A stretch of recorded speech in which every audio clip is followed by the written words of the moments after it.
Hello, अस्सलाम वालेकुम। कैसे हैं सब दोस्त अहबाब? उम्मीद करता हूँ ठीक ठाक होंगे, खैरियत से होंगे। दोस्तों, आज जो वीडियो आप लोगों के लिए मैं लेके आया हूँ ये सुज़ुकी हसलर के बारे में है। ये जापानी गाड़ी है सुज़ुकी कंपनी की, लेकिन ये पाकिस्तान में नहीं बन रही है, जापान से इंपोर्ट होकर पाकिस्तान आई हैं। जितनी भी ये पाकिस्तान में चल रही हैं 660 सीसी इंजन है इसका, और इसके साथ इसका इंटरकूलर भी लगा हुआ है और टर्बो भी लगा हुआ है। तो ये 660 सीसी इंजन जो है ये ऑलमोस्ट आपको 800,000 सीसी की जो है वो पिक देता है, और उसकी सारे सहूलियात इससे मिलती है। वजह यह है कि इसमें इंटरकूलर और टर्बो लगा हुआ है। तो इसकी मैंने थ्राटल की सर्विस की और इसकी थोड़ी एक माइनर सी ट्यूनिंग मैंने की थी। किटलैटिक इसका मैंने रिसेंटली साफ़ किया हुआ था, तो उसको मैंने नहीं खोला, सिर्फ इसके ऑक्सीजन सेंसर मैंने खोले हैं और उनको मैंने साफ़ किया है, और थ्राटल बॉडी इसकी साफ़ की है, खोल के उसकी सर्विसिंग की है और इसके प्लग साफ़ किए हैं। तो मेन ये था कि एक दो चीज़ें जो आपको बताना चाहता था मैं, वो सोचा दोस्तों के साथ शेयर कर लूँ। ये जैसा कि आपको वीडियो में नज़र आ रहा है, ये इस गाड़ी की थ्राटल है और ये थोड़ी सी देखें ओपन पोजीशन में है।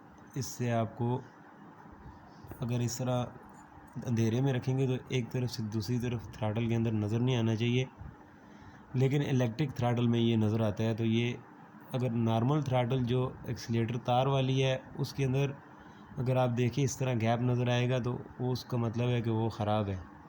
लेकिन इलेक्ट्रॉनिक थ्राटल थोड़ी सी खुली हुई है तो उसका कोई मसला नहीं है, ये नॉर्मल होता है इनमें।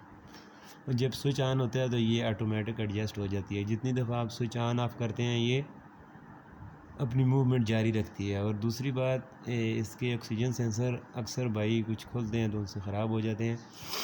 ज़्यादातर सेंसर आसानी से खुल जाते हैं, जैसे कि ये नीचे वाला है। इसको आप अगर सिर्फ एक सिंपल जो चाबी जिसको कहते हैं कम्बिनेशन, रिंग कम्बिनेशन या देसी ज़ुबान में चाबी, उससे भी आप खोलें तो ये खुल जाएगा। मेन मकसद है आपको ये वीडियो दिखाने का। ये देखें, ये स्पेशल टूल है इसका।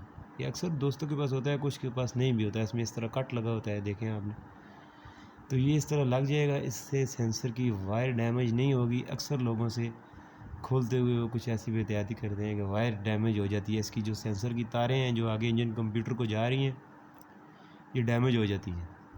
तो उसको खोलने के लिए एक स्पेशल टूल है। ये देखें, इसका ऑक्सीजन सेंसर काफ़ी गंदा था, इसको फिर मैंने एक क्लीनर से साफ़ करके उसके बाद एयर प्रेशर से इसको साफ़ करके लगा दिया है। कुछ लोग इसको एसिड से साफ़ करते हैं, जो कि बिल्कुल गलत तरीका है।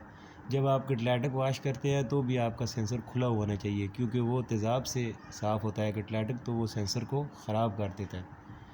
आपकी पूरी कोशिश होनी चाहिए कि आप जब किटलैटिक वाश कर रहे हैं या सेंसर साफ़ कर रहे हैं ऑक्सीजन सेंसर, तो उसको तेज़ाब न लगे। ये देखें, ये अभी क्लीन थ्राटल है, इसको मैं फ़िट करने लगा हूँ। और बाई चांस काम का ऐसा रश बना कि मैं आखिर में इसकी वीडियो नहीं बना पाया था मेरे ख़्याल में, क्योंकि ये काफ़ी दिनों से मेरे पास पड़ी है। इसमें ऑडियो टेप मैं बाद में कर रहा हूँ। ये देखें, ये बिल्कुल नीट एंड क्लीन हो गई है। पहले आपने देखा था इसके अंदर कितनी कार्बन कटी थी, जिसकी वजह से थ्राटल मूव में प्रॉब्लम आती है, वो मूव नहीं करती अगर उसमें गंद जमा होगा तो, जिसकी वजह से थोड़े बहुत एक्सीलेटर के और फ्यूल एवरेज के इश्यूज़ आते हैं।